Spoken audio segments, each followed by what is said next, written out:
반갑습니다. 실전경매 운영자 마당발입니다. 오늘은 모처럼 공장 물건을 설명을 드리겠습니다. 특히 공장 물건 입찰 시에 핵심 검토 사항으로서 김해시 한림면에 있는 폐기물 재활용 공장을 설명을 드리겠습니다. 우선 이 물건은 2021 타경 6187호로서 경상남도 김해시 한림면 용덕리에 소재하는 폐기물 처리 공장이 되겠습니다. 토지 면적은 약 1711평, 건물 면적은 445평으로서 공장 면적이 상당히 넓은 공장이 되겠습니다. 1차에 24억에서 유찰되어 2차도 유찰되고 3차에도 유찰되어 현재 4차까지 왔습니다. 다음 달 3월 15일 최저가액이 12억 6,300만원에 진행이 되는 물건이 되겠습니다. 소유자와 채무자는 모 환경개발, 그리고 채권자는 신한은행에서 하는 임의경매가 되겠습니다. 그러면 이 공장의 위치를 보시면은 김해시청에서 그리 멀지 않은 한림면에 위치한 공장입니다. 옆으로는 부산 외곽순환 고속도로가 지나가고 있고 여기서 낙동강이 흐르고 있습니다. 좀 더 자세한 지적도를 보시면 이 공장의 모양은 이렇게 생겼습니다. 공장 외부의 모습입니다. 폐기물 처리 공장이 되다 보니까 이렇게 환경이 수선해 보입니다. 폐기물 재활용 공장에 폐기물이 쌓여 있습니다. 폐기물에 산더미 같이 많이 쌓여 있는 것이 보입니다. 매각 토지 건물 현황을 보시겠습니다. 토지는 공장 용지 1523평, 임야가 188평, 전부 1711평으로서 토지의 감정가액은 18억 9,600만원, 건물은 438평으로서 3억 4,400만원, 그리고 밑에 보시면은 제시 외 건물이 960만원, 기계기구가 2억 1,703만 4천원, 합쳐서 감정가액이 24억 6,700만원이 되겠습니다. 토지 건물 기계까지 일괄 매각이 되겠습니다. 현황 위치와 장부상을 보시면은 본건은 경상남도 김해시 한림면 용덕리 소재하는 그 근방은 전부 다 중소공장지대로 형성되어 있으며 특히 이 공장 근처에 이런 폐기물 처리 공장들이 많이 있는 걸로 알고 있습니다. 참고사항으로서 현황서상 본건 건물 내외에 공장 건물 내뿐만 아니라 야적 등 산업 폐기물들이 소재한다. 좀 전에 사진 보신 대로 정말 많은 폐기물이 쌓여 있습니다. 임차인 현황을 보시면 김모모 씨가 2016년 1월 8일 날 전입이 되어서 보증금은 미상입니다. 그리고 주식회사 스어모로가 지금 사업자 등록증이 2019년 10월 17일, 그래서 보증금 100만원에 월 10만원, 대항력은 없습니다. 말소기준 등기 이후에 사업자 등록증이 신청된 이런 공장이 되겠습니다. 여기 보시면은 임차인 수는 2명, 보증합계는 100만원에 월세는 10만원이다. 여기 특히 이 김모모 씨는 전입이상 대항력이 있는 것으로 나타나 있으나 특히 공장의 경우에는 종업원들이 주민등록 옮긴 경우가 제법 있습니다. 그래서 이거에 대해서는 크게 신경을 안 써도 될 것 같은 그런 생각이 듭니다. 건축물 대장을 보시면은 여기에 주 공장인 1층의 폐기물 재활용 시설로 건축물 대장에 나타나 있습니다. 건물과 토지 등기를 보시면은 토지 등기부를 기준으로 해서 말소 기준 등기가 2019년 5월 31일이죠.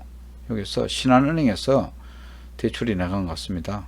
여기 보시면 이건 개인으로서 5억 2천만 원이 또 설정이 되어 있고 나머지는 강공서에서 압류가 많이 들어와 있습니다. 여기 보시면은 창원지방검찰청 검사, 아마 이 벌금이지 않느냐, 이 폐기물 처리 없이다 보니까 폐기물로 인한 어떤 고소고발이 되어 있거나 해서 압류가 된 걸로 벌금을 안 냈겠죠.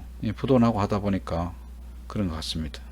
나머지 여기 보면은 김해 세무서, 김해시, 부도나니까 당연히 강공서에서 압류가 들어온 건 당연하죠. 임차인 현황을 보시면은 좀 전에 보신 대로 개인과 그 주식회사 거기에 2명이 임대차가 되어 있습니다. 전입세대 여기 보시면은 김모모가 등기되어 있고 주식회사 스왈로가 등기되어 있는 것으로 나타났습니다. 김모모 씨와 스왈로 주식회사가 임차인으로 되어 있으나 김모모 씨는 미상입니다. 좀 전에 말씀드린 대로 이런 분 경우에는 전에 직원들이 숙소로 사용하기 위해서 들어있는 그런 주소가 있다. 그런 것이 많이 있습니다. 매각물품의 명세서를 보시면은 2019년 5월 30일이 여기 최선순위 설정일자입니다.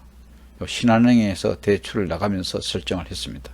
그 이후에 요 스왈로우라는 회사가 임차인으로 돌아왔는데 요거 설정 일자보다는 늦습니다.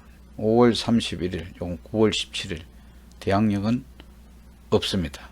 그러면은 폐기물 공장 입찰 시 핵심 검토 사항을 말씀드리겠습니다. 이 폐기물 처리 업체는 자원이다, 환경이다, 재활용이다, 재생이다, 이런 게 다 폐기물 관련된 그런 업체들이 쓰고 있는 그 상호에 이렇게 표시가 되어 있습니다. 좀 전에 보시면은 그 폐기물 재생 재활용 업체라고 건축물 대장에 나타나 있죠. 특히 산업 폐기물 경우에는 보이는 지상, 보이지 않는 지하, 이 메모되어 있는 경우가 많이 있습니다. 그래서 이런 공장일 경우에는 건물 철거비, 이 폐기물을 했기 때문에 건물들이 철거를 해야 될 그런 경우가 많습니다. 그러면 거기서 여러 가지 산업 그 폐기물들이 나오면은 그는 그냥 처리하면 안 됩니다. 특수하게 처리를 해야 됩니다. 폐기계, 기계도 오염이 많이 되고 해서 고물로 처리할 수 있는 건 있지만 없는 것도 많습니다. 그리고 부도가 난 후에 다시 인허가가 가능한지 이것을 꼭 확인을 해야 됩니다. 그러면은 공장 입찰 시에 필수 확인 사항을 말씀드리겠습니다.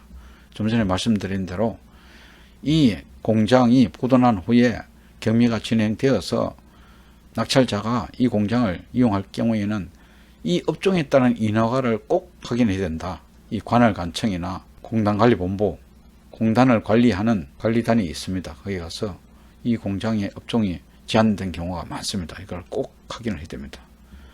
그리고 공장 입찰 시에는 기본 인프라, 전기, 수도, 폐수 처리가 어떻게 되는지, 그리고 대형 차들이 자유롭게 드러날 수 있는지, 이런 도로 관계를 특히 유의해서 봐야 됩니다.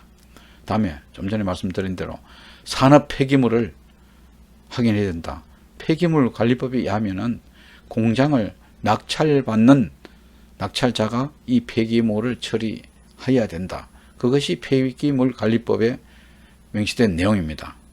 물론 낙찰을 받으면은 전임 소유주에게 폐기물 처리 비용을 청구할 수는 있지만 부도난 업체에서 청구할 수 있는 게 사실상 그는 불가능하겠죠. 다음으로는 전기 수도를 꼭 확인해야 된다. 이 용량, 전기 용량이라든가 전기 수도 체납액. 그러나 부도난 업체가 체납이 당연히 있겠죠. 그러면 금액이 많을 경우에는 새로 한전에 신청하여 기존에 있는 그 전기 전봇대라든지 특히 산업용 전기일 경우에 동력입니다. 동력 경우에는 보통 몇백 킬로씩, 1000킬로씩 이래 되겠죠. 그러면은 체납액은 뭐 이거는 낼 수가 없겠죠. 부도났으니까. 그러면 한전에다가 새로 기존 그 전봇대라든지 거기에서 전기를 신청하여 하면은 새로운 전봇대라든지 이거는 설치할 필요가 없기 때문에 생각보다는 그렇게 큰 부담이 되지 않을 것입니다. 그리고 특히 기계 부분 감정, 좀 전에 이 한림에 있는 폐기물 처리 업체 공장처럼 기계 부분이 2억 넘는다. 그러면 사실상은 부도난 업체에서는 이 기계 부분 감정가는 여기서 제외해야 된다. 그러니까 감정 가액은 포함되어 있지만은 사실 고물에 불과하다. 그리고 거의 없는 경우가 많습니다. 자, 오늘은 여러분들에게 공장 입찰 시 필수 확인 사항에 대하여 간략히 말씀드렸습니다. 그래서 좀 전에 보신 대로 1, 2, 3, 4, 5 이거 외에 기타 뭐 대항력이 있는 임차인이라든지 그 다음에 유치권이라든지 이런 부분도 있지만은 크게 나누면은 이 업종 관련 그 다음에 기본 인프라, 산업 폐기물 이 부분이 제일 중요하지 않느냐 이런 생각이 듭니다. 자, 오늘은 공장 입찰 시에 대한 필수 확인 사항으로서 여러분들에게 설명을 이것으로 마치겠습니다. 감사합니다.